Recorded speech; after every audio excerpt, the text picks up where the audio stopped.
Hi, I'm Steve Myers, candidate for mayor of Baton Rouge. In today's Myers message, we are talking about false alarms, part 2 of that series concerning alarm permits, permit fees, and false alarms. Yesterday we discussed that 97% of the calls on alarms in Baton Rouge are false alarms, and the extreme cost this is, and the fact that it diverts law enforcement resources from real crime. The 2012 budget showed 115,000 in alarm user permits and 52,000 in false alarm fees as revenue. The budget doesn't show how much it actually costs, but it's estimated that there's 14,000 man-hours involved in completing false alarm reports. Basically, we believe that this alarm system enforcement needs to be self-supporting. Number one, here's point number one, a $100 annual fee. This is about the same as a red light ticket that everyone loves to pay. It would bring in more than $5 million, we estimate, into the budget. Now, right now, there's a permit fee for an alarm, but it's a lifetime fee and it's $25. That's not enough. Secondly, if an alarm system is installed, the installation company needs to be the one that's required to report the address to the city and charge the customer for the permit. The city then will have an ongoing customer, if you will, for the annual permits.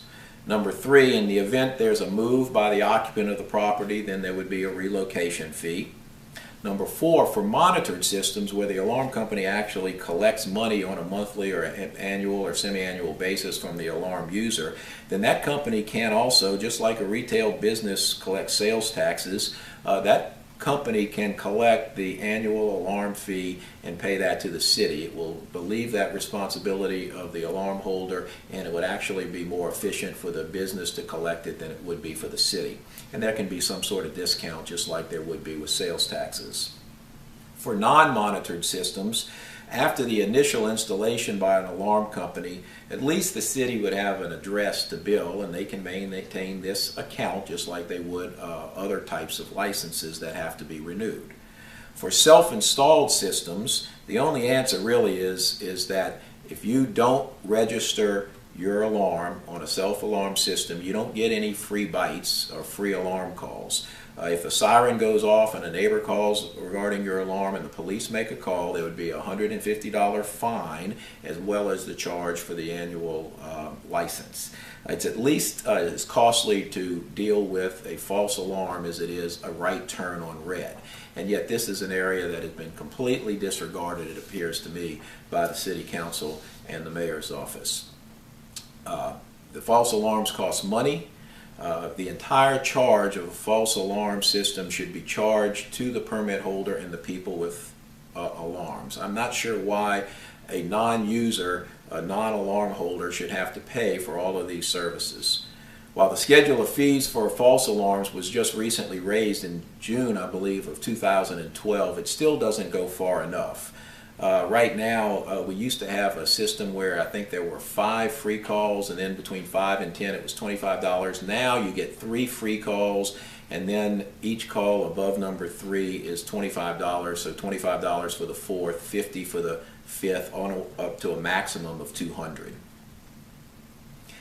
I believe that the free calls should be reduced to 2, and then thereafter, whatever the estimated cost of responding to a false alarm should be what the fine is, and I estimate that would be probably closer to $50 than the current $25.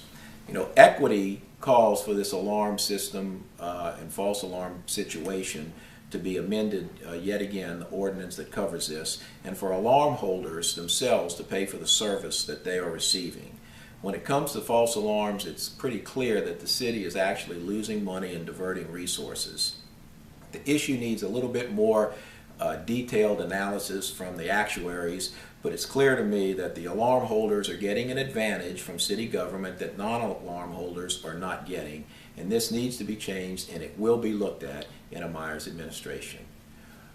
It may also save you future taxes, because by the alarm system holders paying for their own alarms, we won't have general taxes for law enforcement. This will be something that will be clearly designated for the servicing of false alarms. We can make Baton Rouge a nice place for all of us. We can make it happen if we make it Myers.